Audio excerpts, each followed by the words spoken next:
Go ahead and get started. Good evening, everyone. Thank you for joining us tonight. My name is Danielle Green, and I'm the City of Watsonville's Interim Director of Public Works and Utilities. Tonight, we're here to discuss the City of Watsonville's proposed utility rate changes. I'm joined by Kevin Kostick, our rate study consultant, and Rebecca Hoskin, our MC and facilitator tonight. Our goal is to provide details on the proposed rates and the rate study process and to answer any questions you may have. I'm going to turn it over to Rebecca to go over some housekeeping items before we get started. Thanks, Danielle. Let's cover a few quick housekeeping items before we begin. This webinar is being recorded and will be posted on the city's website at watsonville.gov after the fact. We'll take questions at the end of the presentation. I'll share instructions for how to submit those questions in just a moment. Spanish interpretation is available. If you prefer to listen in Spanish, click the interpretation globe icon at the bottom of your screen and select the Spanish channel. The webinar is an informational session.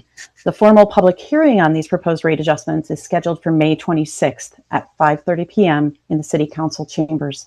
We will share more details about how to participate at the end of tonight's presentation. Tonight, we'll provide an overview of Watsonville's utilities, water, sewer, and solid waste. Then we'll explain why rate updates are needed and share a brief overview of the rate study process.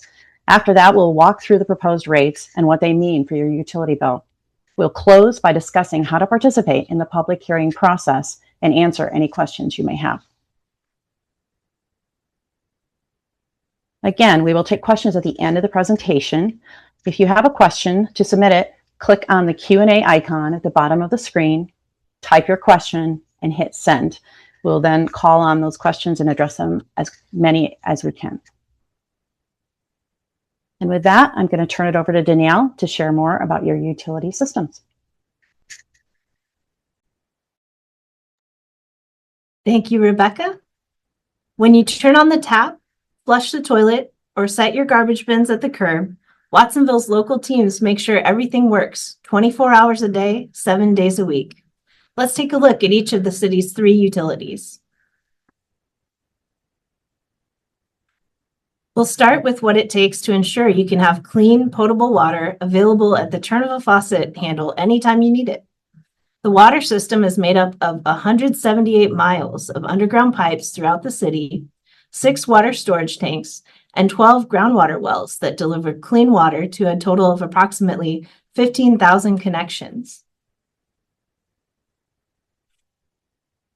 Our sewer system similarly collects sewage throughout the city in approximately 170 miles of underground pipes and 15 pump stations.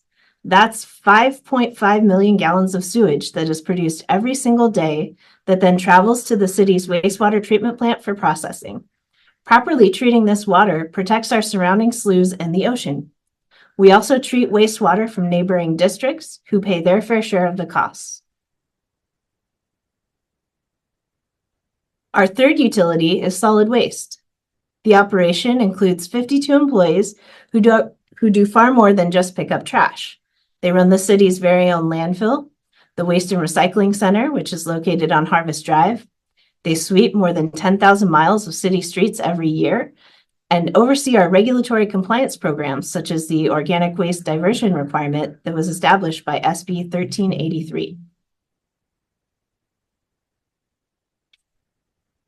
Reliable infrastructure is the backbone of the city's ability to deliver safe and efficient utility services to you every day.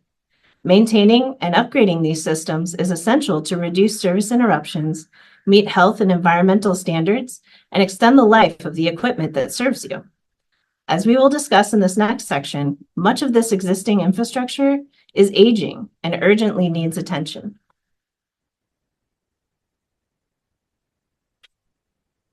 Several cost drivers affect all 3 utilities and the rates you pay for these services.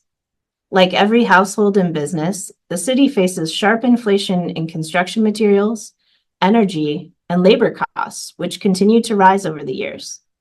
Additionally, state and federal regulatory requirements continue to evolve, requiring infrastructure improvements for the city's existing systems to come into compliance. For example, Recent updates to state drinking water standards will require a significant investment in our water system, and new state mandates on organic and recycling waste will add costs to existing solid waste operations.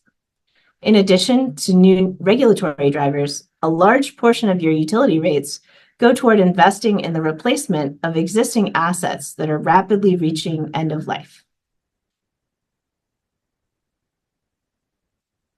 The cost of waiting is real, and it compounds. During the 2021 rate study, complete replacement of the headworks and influent pump station was estimated at $15 million. Today, that same project costs approximately $37 million. Delaying this further only leads to more increases. This is just one example of where our infrastructure is aging and in need of significant investment.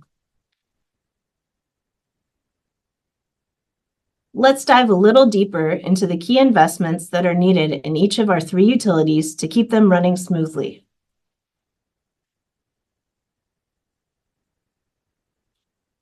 Our water system is a vital community asset, but it faces regulatory and infrastructure challenges that require proactive investment to keep our water safe and reliable. A major cost driver for this rate study is the hexavalent chromium treatment project. California recently adopted a much stricter hexavalent chromium limit in late 2024, which impacts 5 of our existing 11 wells.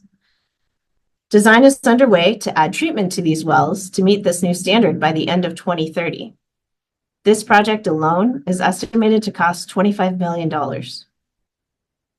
To ensure sufficient and reliable water storage for our customers, we recently completed construction of the $10 million Zone 2 reservoir. We also have a new $6 million water well number 4 under construction, which is scheduled for completion in October of this year. An additional $14.3 million is dedicated to other critical needs, including replacing PFAS-impacted wells, replacing existing reservoir covers and coatings, and annual planned water main replacements.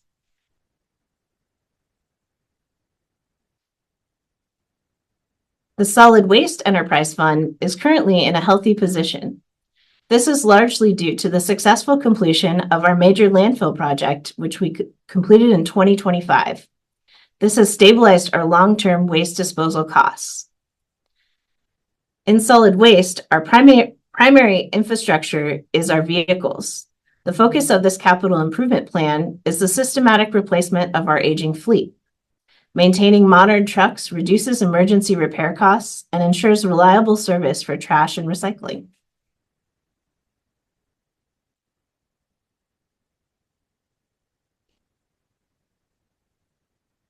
Last but not least, let's look at our sewer utility. Let me share the story of Watsonville's wastewater treatment plant. The original facility was built in 1961 and was followed by a major modernization upgrade project that was completed in 1986 to comply with Federal Clean Water Act standards that had just been passed at the time. That means the equipment installed during that upgrade has been running continuously in a highly corrosive environment for 40 years. The city has extended the lifespan of this equipment as far as possible through routine maintenance, but patchwork repairs are no longer enough.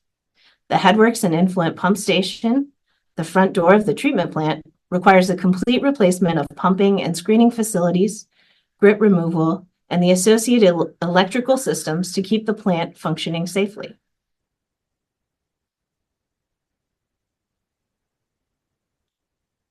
The treatment plant is at a critical moment.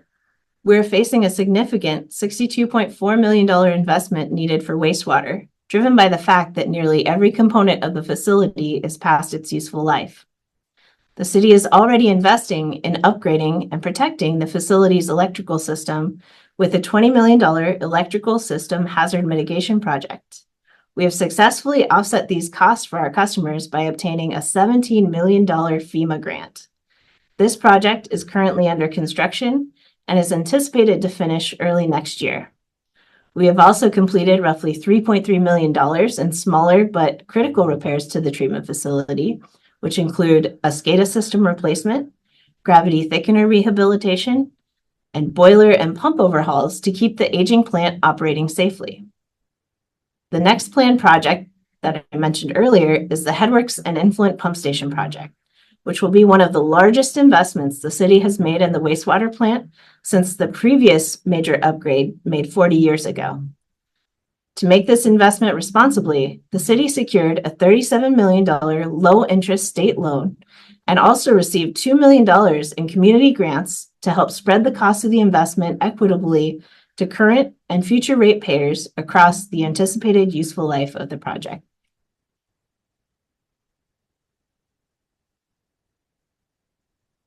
To understand the importance of making these investments and why we are proposing these rate adjustments now, we need to look at the life cycle of our wastewater infrastructure. When a plant is new and out of the startup phase, it enters a long, stable, useful life period where maintenance is predictable and equipment failures are rare. The last major upgrade to the treatment plant occurred in 1986. For over 30 years, that 1980s investment served Watsonville exceptionally well, providing a reliable, stable service period. As the red arrow indicates, we are here. In 2018, the plant officially entered the normal wear-out phase. This is the point in any infrastructure's life where components begin to fail simultaneously due to age, corrosion, and technical wear-out. Staying in this wear-out zone without major investment is a gamble. As the curve steepens, the risk of a failure increases. A failure at this stage isn't just a repair bill, it's a potential community and environmental health emergency. But we have a window of opportunity right now to take action. By investing in the wastewater projects that we've discussed, we can reset this curve and avoid the skyrocketing costs and safety risks of a system nearing collapse.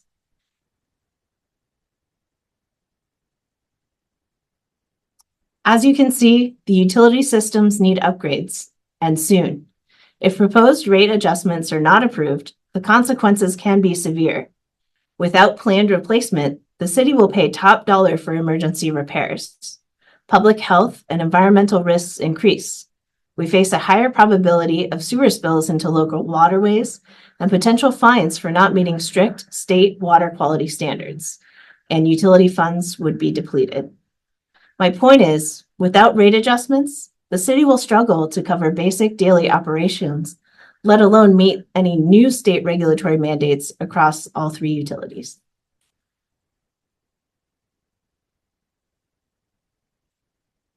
Rate adjustments cover the cost of these critical investments and help us ensure continued water, sewer, and solid waste service reliability. Rates are determined through a rigorous process to ensure they are both fair and financially responsible. I'll turn it over to Kevin to talk a little bit more about the rate study process. Thanks, Danielle. Hi, everyone. My name is Kevin Kostick. I work for a consultancy named Raftellus. Since we were established in 1992, one of our core competencies has been conducting rate studies for clients all across the country. I'm joined tonight by my colleagues, Malin Joyner and Rebecca Hoskin, who are running the show behind the scenes. Now we'll go over the process we follow for setting new rates and what rates fund.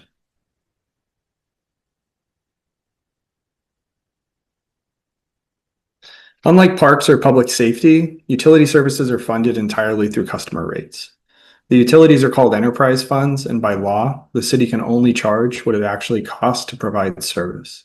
There are no profits. Every dollar collected stays within the utility and is used solely to keep these systems running.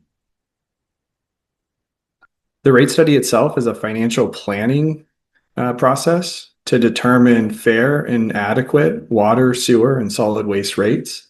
It considers several factors: fairness and equity among customers, the financial viability of the utilities, operation and maintenance needs, and infrastructure investment. The rate study serves as a budgeting and transparency tool, and it helps the city plan for state and federal regulations, maintaining daily operations, and again, funding the capital improvement projects needed to keep utilities services running reliably. The city last studied rates in 2021, and since then, costs have increased significantly with new mandates, making this update essential. We're helping the city conduct the current rate study, which is why we're here tonight. And we conducted a cost of service analysis as part of the study, which helps ensure that customers only pay for what it costs to provide the service, no more. As part of the rate study, the city worked with us to analyze all the various revenue options, not just customer rates. And to protect customers from sudden rate spikes, the city will not fund these massive system upgrades entirely through current customer payments. Instead, the city will use external financing, including a $37 million low interest state loan to spread costs over time. This approach is both strategic and fair. The infrastructure upgrades will serve the community for 50 years or more, so future residents who benefit from these improvements will share the financial responsibility. This protects today's customers from bearing the full burden all at once. Now let's talk about what all this means for your bill.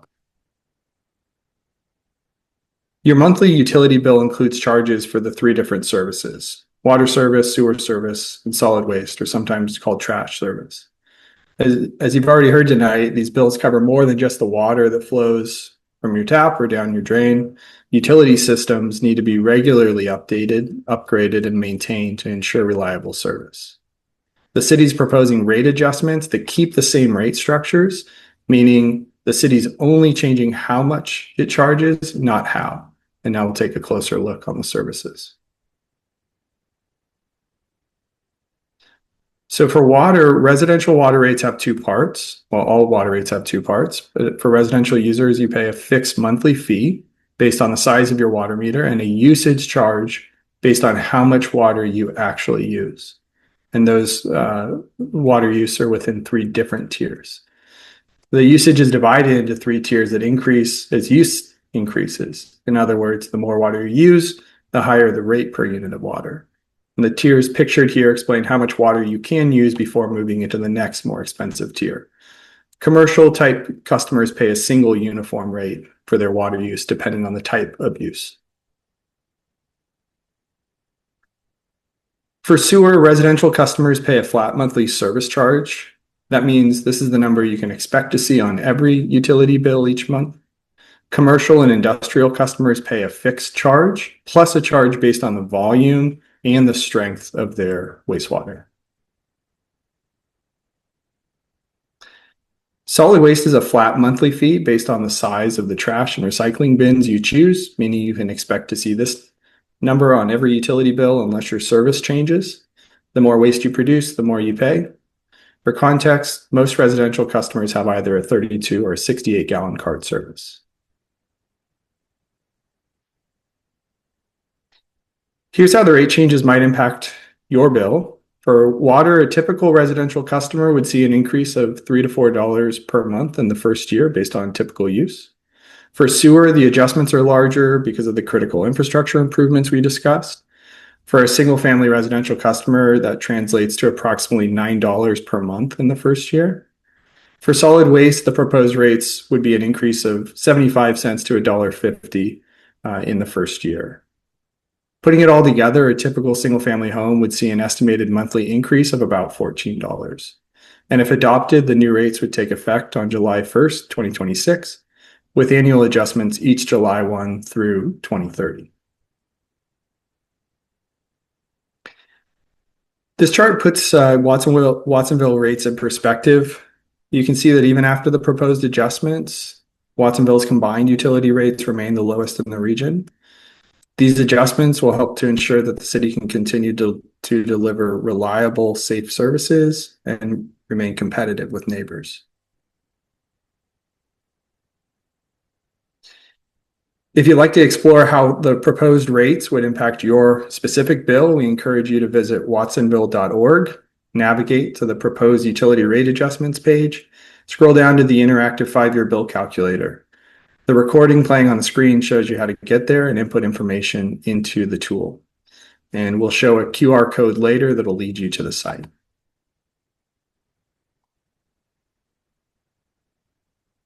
Now, here are some opportunities to make your voice heard. The rate adoption process here in California is governed by Proposition 218. Under Proposition 218, the city is required to mail a public notice to all property owners at least 45 days before a public hearing. Many of you have already received this notice in the mail. Property owners property owners and tenants who directly pay their utility bills have the right to formally protest the proposed rates. If you disagree with the proposed rates, you can protest or object to them. A written protest is a formal countable statement submitted by a property owner or a customer of record to oppose the rate changes. These protests are tallied at the public hearing. If a majority of parcels, meaning 50% plus one, submit valid protests for any of the three services, the city cannot adopt that proposed rate adjustment. Protests are tabulated separately for each utility. Written protests must be submitted on paper, must be received before the end of the public hearing on May 26th. Emails and faxes cannot be counted as protests. A written objection is a separate legal mechanism. It must include specific grounds for why the proposed rates do not comply with Proposition 218, and it must be received by the city clerk by 5 p.m. on May 20th, 2026. Both of these processes are described in detail in the public notice that was mailed to your home.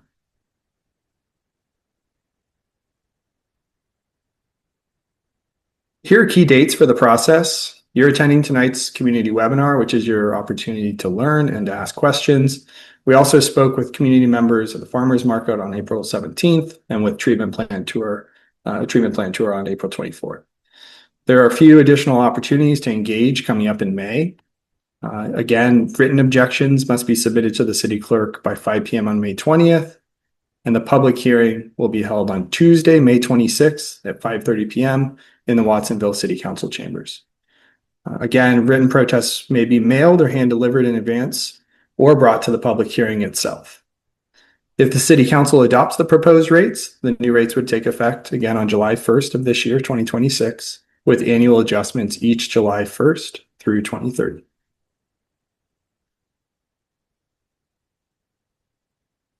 All materials, including the full state rate study report, the Prop 218 notice, frequently asked questions, and the bill calculator are available at the city's website at watsonville.gov. If you have questions, you can call 831-768-3100 between 8 a.m. and 5 p.m. Monday through Friday. You can also submit written comments by email to citycouncil@watsonville.gov or by mail to the city clerk. Again, the public hearing is on May 26th at 5:30 p.m. in the council chambers, and we encourage you to attend.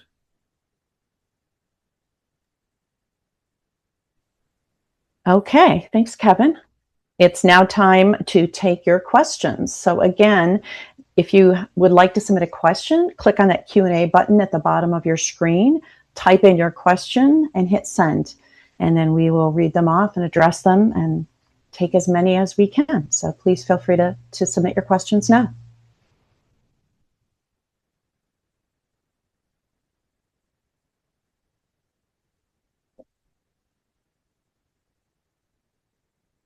Okay, first question is my math correct on sewer rates? A 52% increase over 5 years.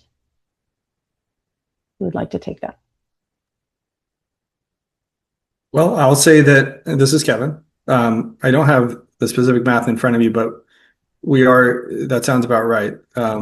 Again, significant increases are required for the capital improvement projects that are necessary. And those increases, unfortunately, are a bit front-loaded, meaning the higher increases are in the earlier years so that there's necessary funds available to reinvest into the sewer system, specifically the treatment facilities. Thanks, Kevin.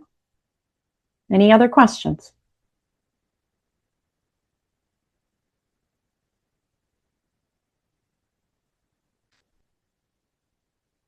This is your chance. Don't be shy.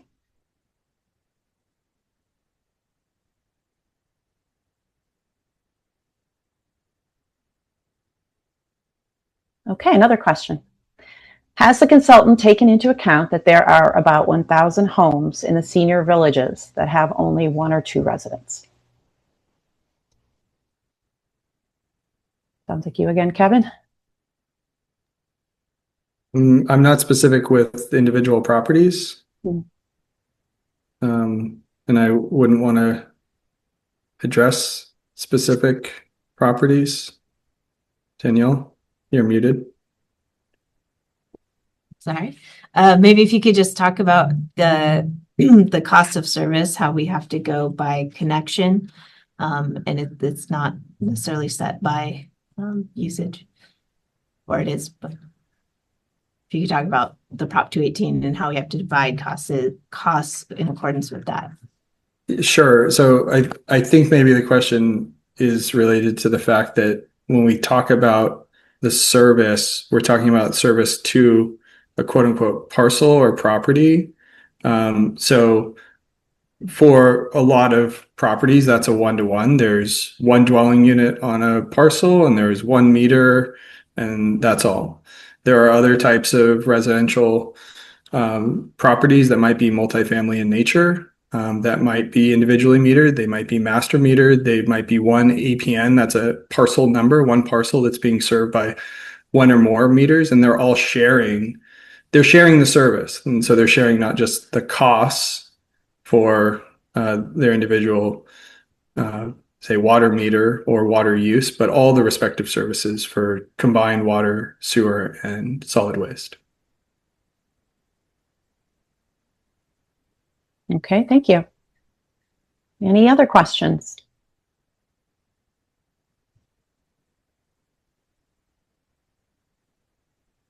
Again, if you'd like to submit a question, click on that Q&A, type in your question and hit send, and we will get that answered for you. Another question, thank you. 1 to 2 residents in a home produce a lot less sewage than a multifamily unit.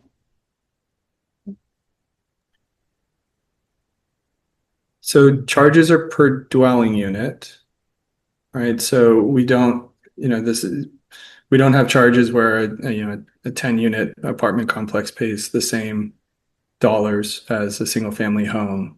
So charges are per dwelling unit.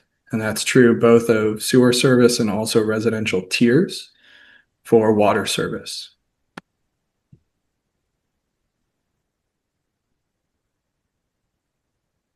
Okay, any other questions? It's a good discussion, keep them coming.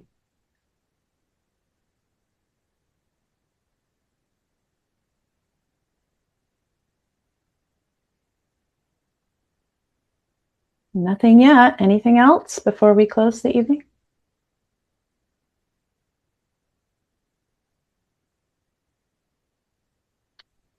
We'll give it another minute and then we'll wrap things up if there's no other questions.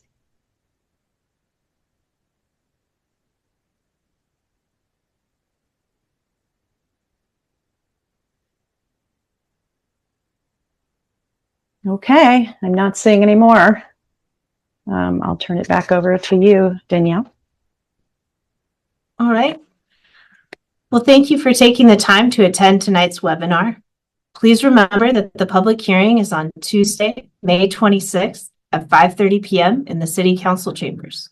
We encourage you to attend and share your thoughts.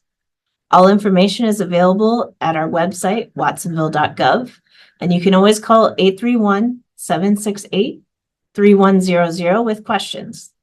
The recording of this webinar will also be posted on the city's website. On behalf of the City of Watsonville, thank you and have a good evening.